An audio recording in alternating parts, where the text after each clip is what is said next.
Gold, trusted gold buyers. మీరు తాకట్టు పెట్టిన బంగారాన్ని విడిపించి ఈ రోజు ఉన్న మార్కెట్ ధరకు కొనబడను.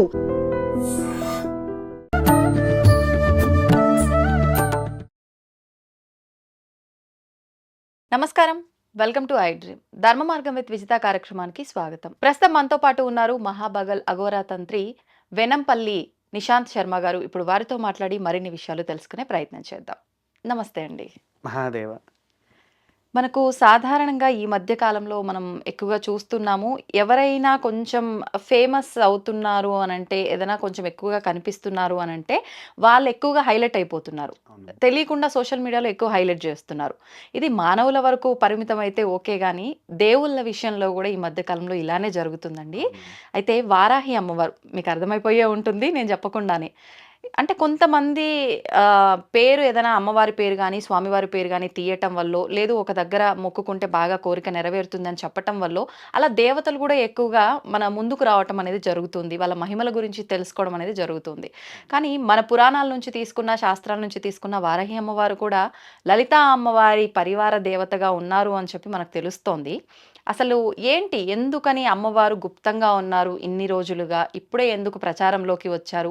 ఇప్పుడు మనకు ఎలాగో ఆషాఢ మాసం రాబోతుంది, ఆషాఢ మాస ప్రారంభ దశల్లోనే వారాహి నవరాత్రులు కూడా రాబోతున్నాయి.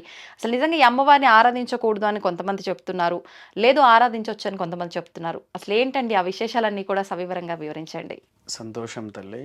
ఇందాకే మీరు ఒక మాట అన్నారు, గుప్తంగా అని. అవును. గుప్తా అంటే అర్థమే రహస్యము తల్లి. గుప్తా అనే వాటి అర్థాలే రహస్యం. ఎందుకనంటే భూమిలో కొన్ని ఉంటాయి, వాటిని కూడా మనం గుప్త నిధులు అని అంటాం. అంటే రహస్యంగా ఉండేది ఏదైనా గుప్త నవరాత్రులు, గుప్త నిధులు, గుప్త వారులు, గుప్త యోగులు, అలా ఉంటుంది వాటి తత్వాల పేర్లు. కాకపోతే చాలామంది ఇప్పుడు చెయ్యకూడదు అని చెప్పేసేసని కొంతమంది చెయ్యాలని అంటున్నారు. కానీ శాస్త్ర విధి అయితే ఒకటి ఉంది తల్లి. మీకు తెలిసి సంవత్సరంలో ఎన్ని నవరాత్రులు వస్తాయి? 4. ఏమేమిటివి? వసంత నవరాత్రులు, శరన్నవరాత్రులు, ఇంకా 2 అయితే అంత వాడుకలో లేవు. ఇప్పుడు కొత్తగా మనం వారాహి వింటున్నాము అంతే. వాడుకల్లో లేకపోవడం కాదు తల్లి, ఇది ఏంటంటే పూర్వము నుంచి ఉన్నాయి. కాకపోతే ఏంటి అని అంటే వాస్తవానికి సోషల్ మీడియా ద్వారా కొంతమంది సెలబ్రిటీస్ వల్ల ఇవి బయటకు వచ్చాయి. ఇవి గుప్తంగా ఉండేటివి ఎప్పటికీ. కాకపోతే వారాహి నవరాత్రుల్లో కేవలం వారాహి కాకుండా ఇంకో నవరాత్రులు కూడా జరుగుతాయి. అవి తెలుసా మీకు? ఈ నవరాత్రుల్లో ఇంకో దేవి నవరాత్రులు కూడా వస్తాయి. ఎవరండి? శాకాంబరి నవరాత్రులు అంటారు. విన్నారా మీరు ఎప్పుడైనా? శాకాంబరి ఉత్సవాలు అనే పేరు విన్నారా? ఎన్నో ఆలయాలలో శాకాంబరి ఉత్సవాలు అనేటువంటివి చేస్తారు.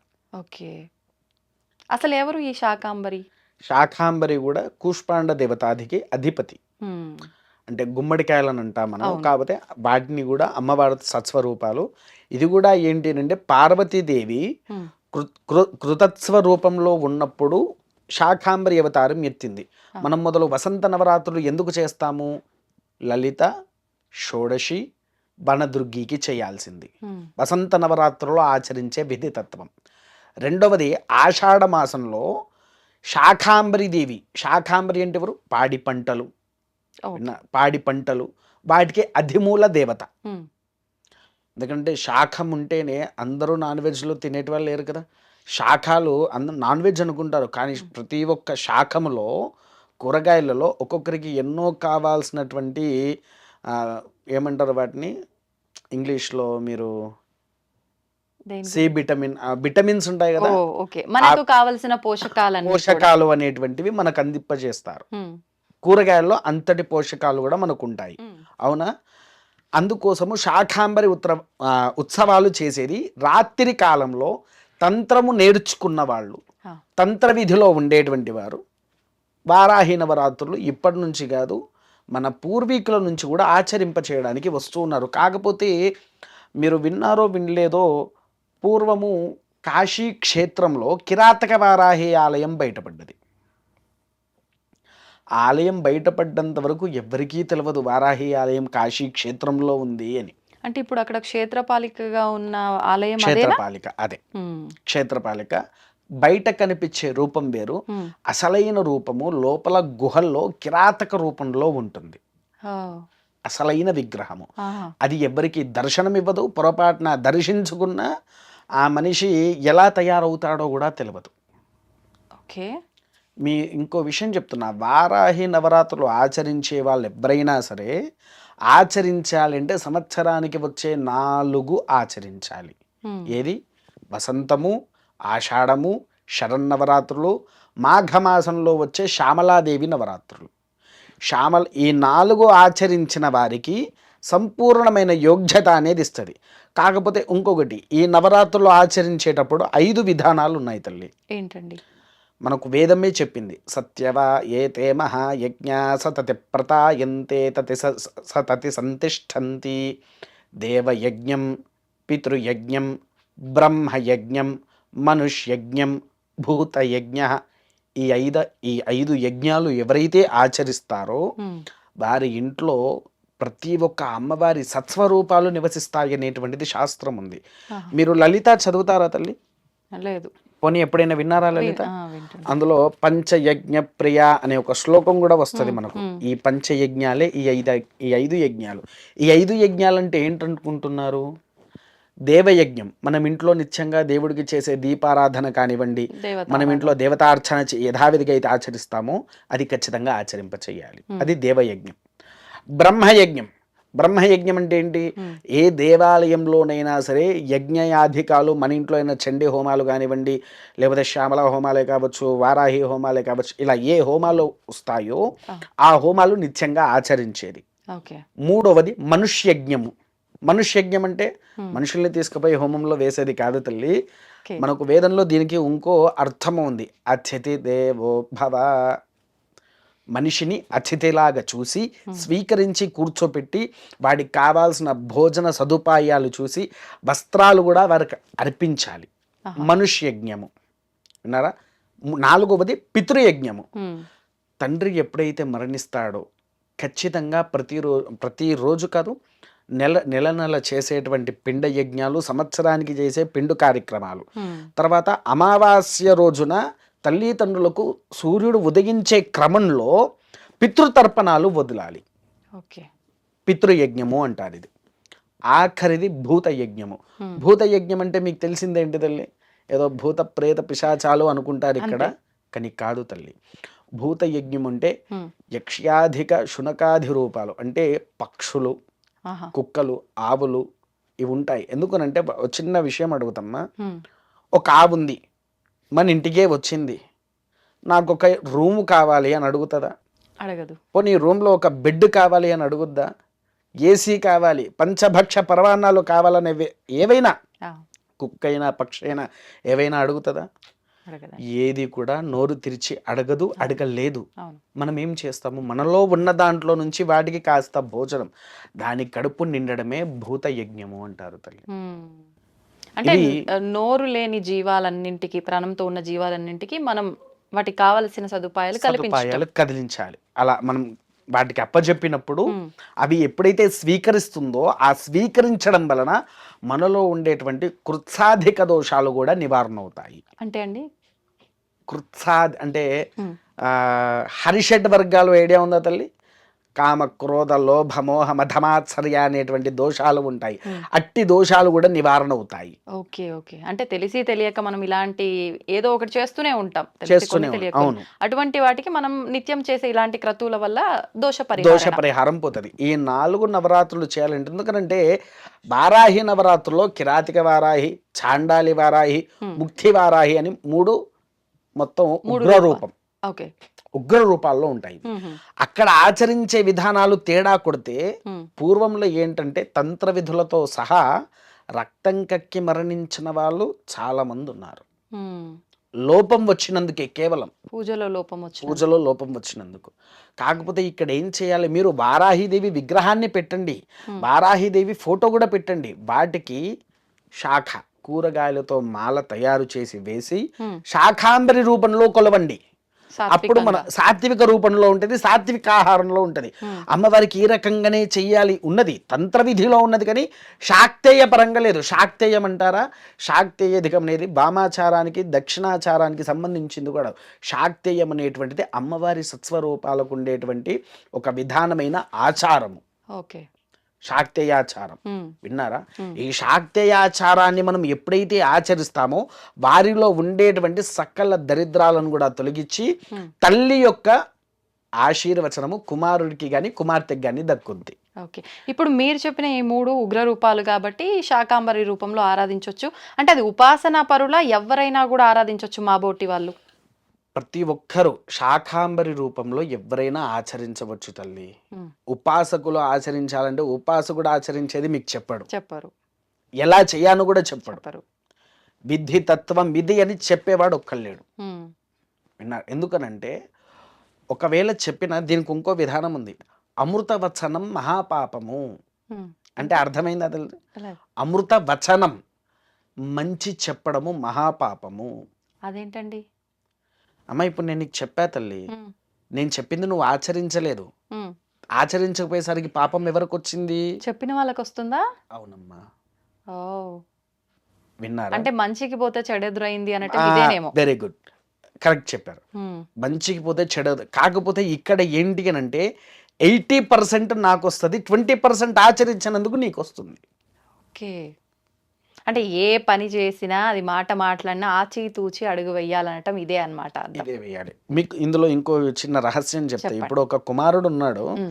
తల్లి చెప్తుంది, హ్మ్. ఎరా నాన్న అటు పోకు, ముళ్ళులు ఉన్నాయిరా నాన్న అని చెప్పేసి అంటాడు. అవును. ఈ పిల్లవాడు ఏం చేస్తాడు? పోతాడు, దాన్ని తొక్కేస్తాడు. ఏమైంది? రక్తం వచ్చింది, కాస్త నొప్పి అనుభవించింది. హ్మ్. కానీ ఈ తల్లి ఎంత మనసు క్షోభపడుతూ ఉంటుంది. అల్లాడిపోతుంది. ఒక తల్లిగా అయ్యో చెప్తే వినలేదే నాయన అని ఒక తల్లి కొడుకు రక్తం చూసేసరికి కలకలా అల్లాడిపోతూ ఉంటుంది. కానీ ఇక్కడ మనం చేసి చెయ్యక జరిగినటువంటిది కూడా ఆ తల్లి కూడా అక్కడే అల్లాడిపోతూ ఉంటుంది తల్లి. హ్మ్. ఎందుకనంటే తల్లి అనేటువంటి స్త్రీ రూపం ఏదైనా చల్లగా చూస్తుంది. తండ్రి అనేటువంటి వాడు 4 మాటలు అంటే మనల్ని శిక్షించినా ఏది అవును. చేసినా తల్లే. తల్లి. అవునా? మనకు దీంట్లో గణపతి ఎవరు? హ్మ్. మహానుభావుడు. అవును. గణపతీశ్వరుడు ఒక చిన్న స్లోగన్ చెప్పాడు తల్లి మీద. హ్మ్.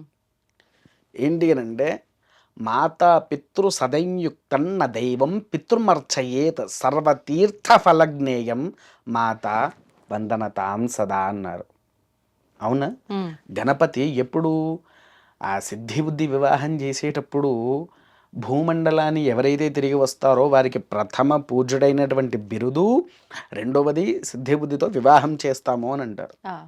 అలా వెళ్ళేటప్పుడు వాడికి ఏం చేయాలో గణపతికి అర్థం కాక హ్మ్. సుబ్రహ్మణ్యేశ్వరుడు వెళ్ళిపోతాడు. వెళ్ళిపోతారు. వెళ్ళిపోయేసరికి గణపతి అక్కడే ఉండేసేసి ఆలోచించి ఎలకతో నేను అంత దూరం పోలేను, నేను కష్టపడుతూ ఉంటా, అవును. ఎలా అని ఆలోచించి అప్పుడు అన్నాడు, మాతా పితృ సదైయుక్తం, తల్లి తండ్రులే దేవుడితో దేవుడితో సమానం. హ్మ్. నా దైవం పితృమర్చయేత్, హ్మ్. దేవుడికి దండం పెడుతూ తండ్రిని మర్చిపో మాకు. హ్మ్. నా దైవం పితృమర్చయేత్ సర్వతీర్థ ఫలజ్ఞేయం, అంటే తీర్థము అంటే మనం తాగే తీర్థాలు కాదు, ఎన్ని నదులు, పుణ్యక్షేత్రాలు ఉన్నాయో అన్ని పుణ్యక్షేత్రాలు తిరిగినా మాతా వందనతాం సదా. ఒక్క తల్లికి నీవు ఎప్పుడైతే నమస్కరిస్తున్నావో ఆ నమస్కరించడం వలన నువ్వన్ని తీర్థాలకు కూడా పోయి వచ్చిన వాడివే. ప్రతి ఒక్క మాతృదేవత యొక్క యోగ్యతను పొందిన వాళ్ళమే అవుతాము. హ్మ్. అంత గొప్ప శ్లోకాన్ని గణపతుల వారు నిర్ణయించి రచయించి రాసినటువంటి శ్లోకం అది. హ్మ్. ఆ క్షణమున అలా ఎప్పుడైనా సరే నవరాత్రుల్లో తల్లి అనేటువంటిది పిల్లల్ని అలానే రక్షిస్తుంది. ఎందుకనంటే ఏదైనా మనసు శుద్ధితో చేయాలి.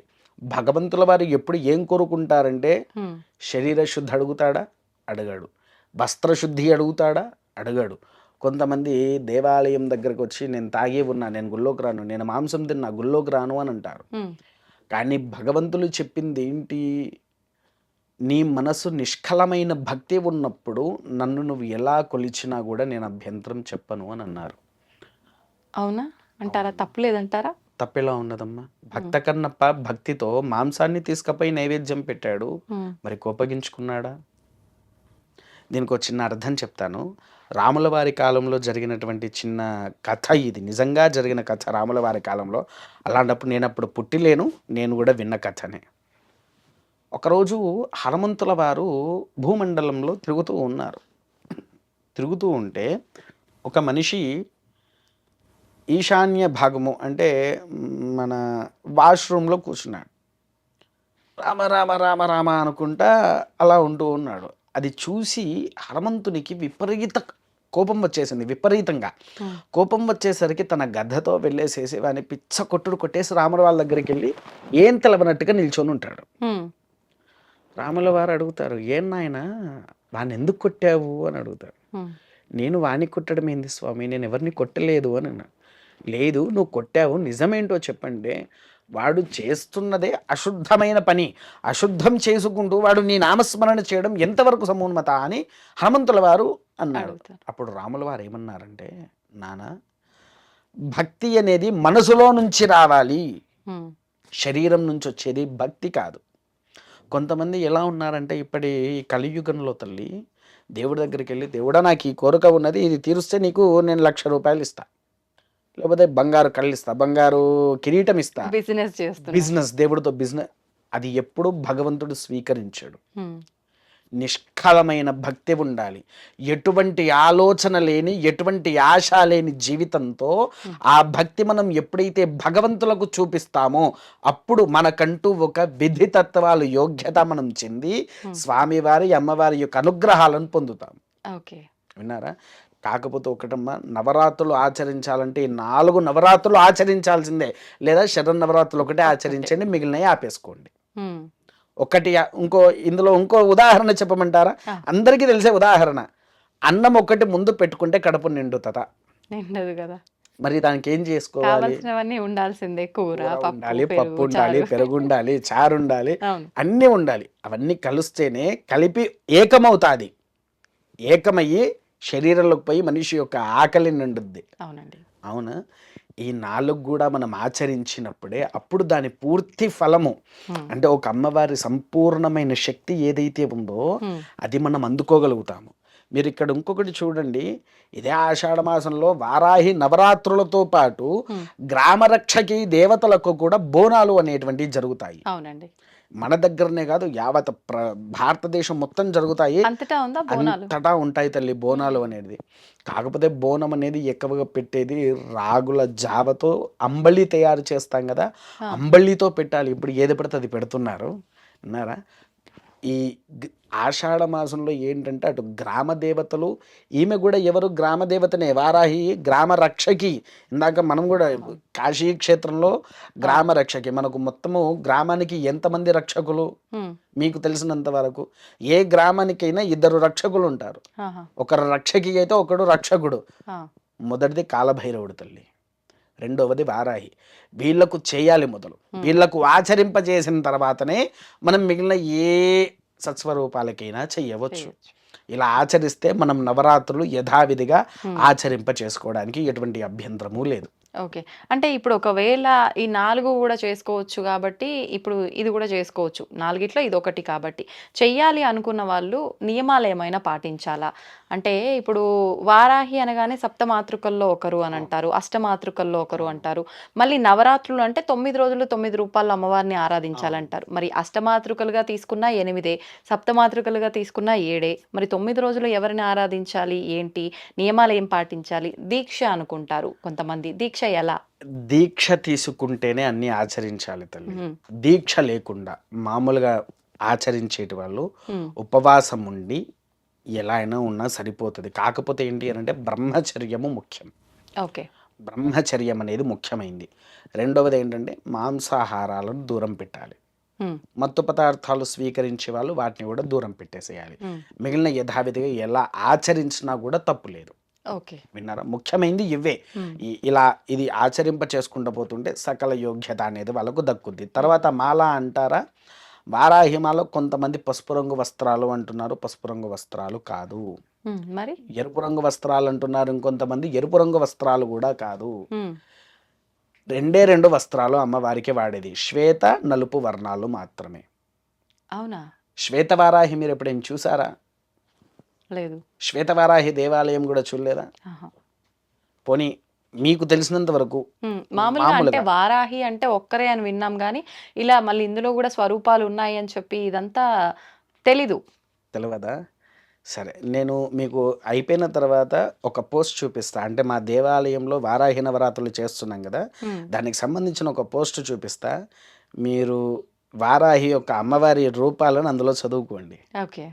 కొన్ని రూపాలు అందులో, అంటే 9 రోజులు అందరికీ కావాల్సిన రూపాలు అందులో ఉంటుంది. చేసి రాసి పెట్టేసా అన్నట్టు.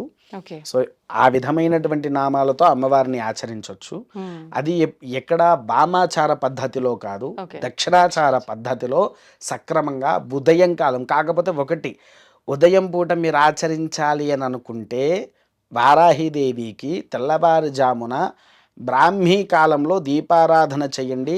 మధ్యాహ్నము 12 గంటలకు సరిగ్గా అమ్మవారికి భోజనం పెట్టండి. అంటే ఇంత ప్రసాదము అమ్మవారి కోసం కేవలం వండి అది నివేదన పెట్టాలి. ఇవి 2 ఆచరిస్తే చాలమ్మా, మిగిలిన ఏం రాత్రి అవసరం లేదు. సమయంలో కాదా అమ్మవారికి ఆరాధన? మామూలుగా అదే చెప్తుంటారు కదా. దక్షిణాచార పద్ధతి నేను చెప్తున్నది. దక్షిణాచారంలో అయితే ఇప్పుడు మీరు చెప్పినట్టుగా నేను బ్రాహ్మీ చెప్పినట్టు. ముహూర్తంలో విన్నారా?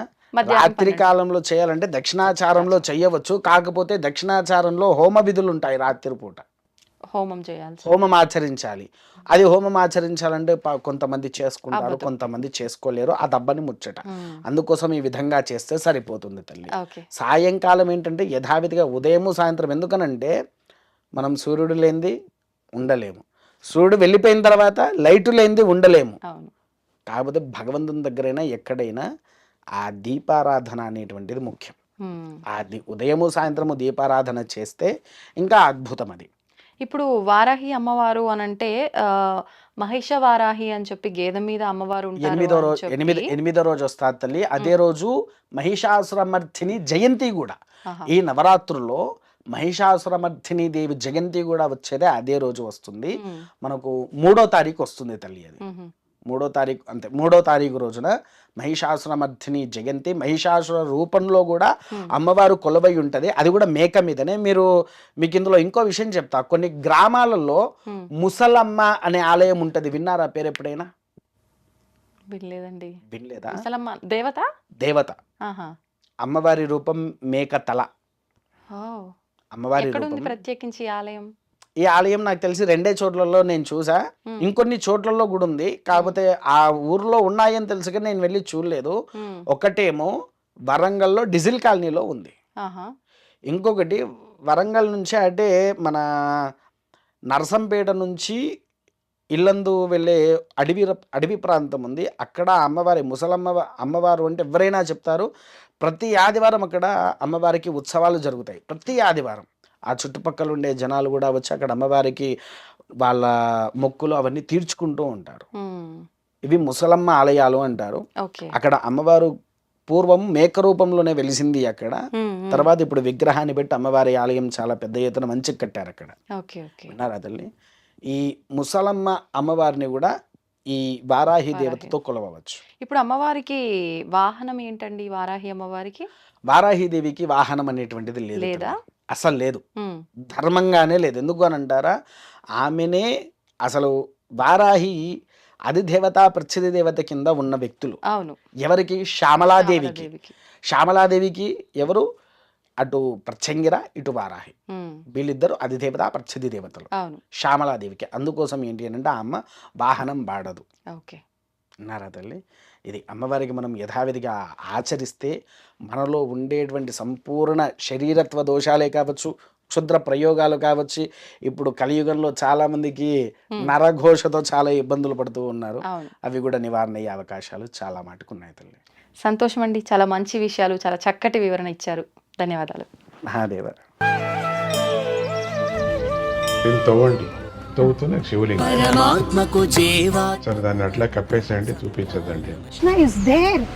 మూర్తి పూజ కాదు, సాక్షాత్ బ్రజేంద్ర నందన భగవాన్ ఉన్నారు మూర్తిలో. ఏమీ ఆశించకుండా ఆరాధించే వాళ్ళు కూడా ఉన్నారా ప్రభుజీ? నిజమైన భక్తి అంటే మనకు తెలియదు కాబట్టి